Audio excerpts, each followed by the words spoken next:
said book survey tag. This is where I answer a series of questions that each start with the letter of the alphabet. So without further ado, let's get to it. There's a lot of them. Under A, we have author you've read the most books from. This, hands down, is Nora Roberts. I own 22 of her books. I mean 22, and she's written like 400, so technically I'm actually not that bad. Overall though, as far as I could count earlier, I've read about 13 of them. Under B, we have best sequel ever.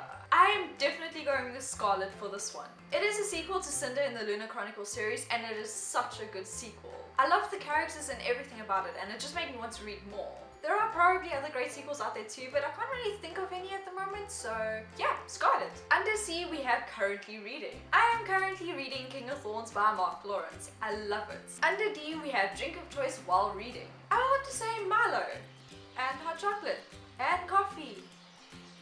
I can't make my mind up with this one. I think I'm gonna go with all three, because I do sometimes have all three in one cup. Under E, we have e-reader or physical book. Definitely physical book. There is just something about having the physical book in your hands. It is so glorious. Besides, I also work on a laptop all day, every single day for work, so I don't really want to be blinded by a screen when it comes to my leisure time. Plus, for some reason, I actually feel less enthusiastic about a story if it's in an ebook format. I don't know why. I haven't really understood this, and there's no reason for it, but you know, that just seems to be a thing. Under F, we have fictional character that you probably would have actually dated in high school. This one had me thinking quite a bit.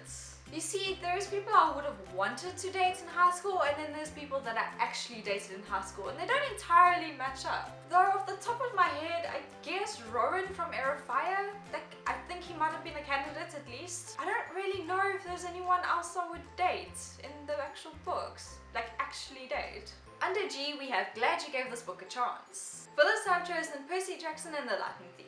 Under normal circumstances, I probably would have never actually picked this book up. The main reason I did pick it up was because I wanted to study the writing.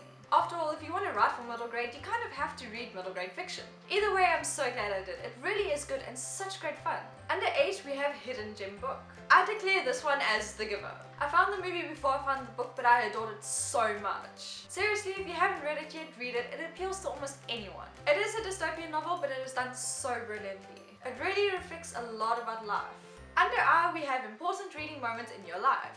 I, for the life of me, cannot entirely remember a specific moment. The best I can come up with is when I was handed a book about Pegasus. To be fair though, I kind of think that every new book you read does actually count as an important moment in your reading life. You always learn something new, and you always discover something that you didn't know before, so it kind of is important. Under J, we have just finished. I just finished The Book Thief by Marcus Zuzak. However you pronounce his name, I'm not entirely sure, but you know, you get the idea. If you have not read this yet, stop what you're doing, just drop everything, I don't care what it is, and read the damn book. Under K, we have kinds of books you won't read. The kinds of books I usually avoid is when the characters have the emotional depth of a teaspoon. I like characters and stories with substance. Other than that, I'm generally open to most genres. Except perhaps self-help books. I don't know, I get bored almost instantly. Under L, we have longest book you've ever read. To the best of my knowledge, that immediately goes to A Game of Thrones by George R.R. Martin. Last I checked, it has over 800-ish pages, and I don't think I've actually read anything bigger than that yet. Under M, we have major book hangover because of. I am again going with The Book Thief. Seriously, I cried myself to sleep after reading this. There are no words to describe the story. It is so powerful and so sad and just heartbreaking. Under N, we have number of bookcases you own. I own 2. Obviously, I have the awesome large bookcase behind me, which I love dearly. I do, however, also have a smaller one in my office. That one pretty much holds all the books that this bookcase can no longer fit. I might need to work on buying less books, but let's face it, it's probably not gonna happen. Under O, we have one book you have read multiple times. That would be The Search by Nora Roberts. I think I've read this book about 5 times now. To be fair, it was one of the first books that I ever got, and back then I didn't exactly have a large variety to choose from. It really is good though, and remains one of my favorite Nora Roberts books to this day. Under P, we have preferred place to read, which is a tongue twister of notes. For this, I am choosing the couch. It provides the perfect level of comfort, and that way my boyfriend feels just a little bit less ignored. Under Q, we have a quote that inspires you or gives you all the feels from a book you've read. The quote I've chosen is as follows. A snowball in the face is surely the perfect beginning to a lasting friendship. This was taken from The Book Thief.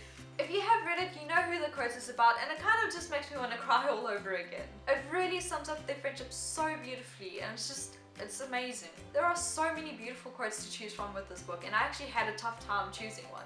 Under R we have reading regrets. I can't say I actually have any books I regret reading. There are obviously quite a few that I found that aren't exactly jaw-dropping amazing, but there's none that I've actually hated. So far anyway, who knows what I'll come across in the future. Under S we have series you've started and need to finish. Providing all the books are out in the series, that is. For this I've chosen the Broken Empire trilogy. It is such a great series and I only have half of the last book to go, so really I have no excuse. That way I can start the next series that is set in the same world. Under T we have 3 of your all-time favorite books. My answer is Harry Potter, and yes, I am shoving all 7 books into one slot. You cannot stop me. Otherwise, I don't know, it's kind of hard to choose just 3 favorite books. It's not possible. Off the top of my head now, if I had to guess, I would suppose Name of the Wind would fill one spot. The last spot will probably go to Daughter of Smoke and Bone by Laini Taylor. I definitely enjoyed that one quite a bit. Under U, we have Unapologetic Fangirl 4. For this, I will go with the Lunar Chronicle series.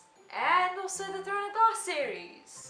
Don't make me choose. Seriously, I cannot choose between the 2 of them. In general, I don't really go all fangirl on things, but if I had a choice to go fangirl, it would definitely be one of these 2 series. Under V, we have very excited for this release above all the other releases. I am choosing Winter by Marissa Meyer. This is the last installment to the Lunar Chronicle series, and I'm dying to find out what happens next. I am counting down the days till this book is released, and I can't believe it's still so far away. Under W, we have Worst Bookish Habits. That would be my habit of putting a book down and then not picking it up again for at least another month or 2. Seriously, the second I put it down, the odds of me picking it up are very low. It can be the most brilliant book in the world, but I get distracted and then I just forget how much I love it, and then time goes on and then other books come in and it's like, oh hey, I was reading that. It is definitely something I need to work on. It is also why, more often than not, I read an entire book in one sitting. Seriously, I just take one day and I read the book. That's it. Under X we have X marks the spot. Start at the top left of your shelf and pick the 27th book.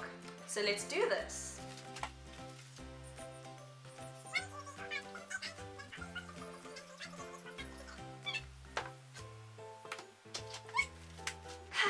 I am back! Okay, so after counting the 27th book, it turned out that it is More Than This by Patrick Ness. This one I actually picked up a couple of days ago, mainly because a friend of mine said that Patrick Ness was a really great author. So I kind of wanted to check it out, and it also sounds super interesting. I'm definitely looking forward to picking it up soon. Under Y, we have your latest book purchase. Ironically, I just spoke about this. More Than This is the last book that I actually bought. Go figure, apparently the universe is trying to tell me something. I should start reading it soon. From what I remember, it's about a boy who died and he's now exploring the afterlife. I know next to nothing about it, which is kind of perfect. And lastly, under Z is the Z Snatcher book, i.e. the last book that kept you up way late. Since this applies to nearly every single book I own, I have chosen to go with the book that kept me up until dawn. That honor belongs to Daughter of Smoke and Bone by Laini Taylor. Seriously, it was so good, I just carried on. I even had work the next day, but that did not stop me. I have no regrets, it was worth it. And that brings it into this tag. I hope you enjoyed, leave a like and subscribe if you did, and comment down below. Which fictional characters would you date in high school? Wait, I forgot to tag someone. For this one, I am going to tag Elf Books and Rainbow Scarchild. So until next time, bye!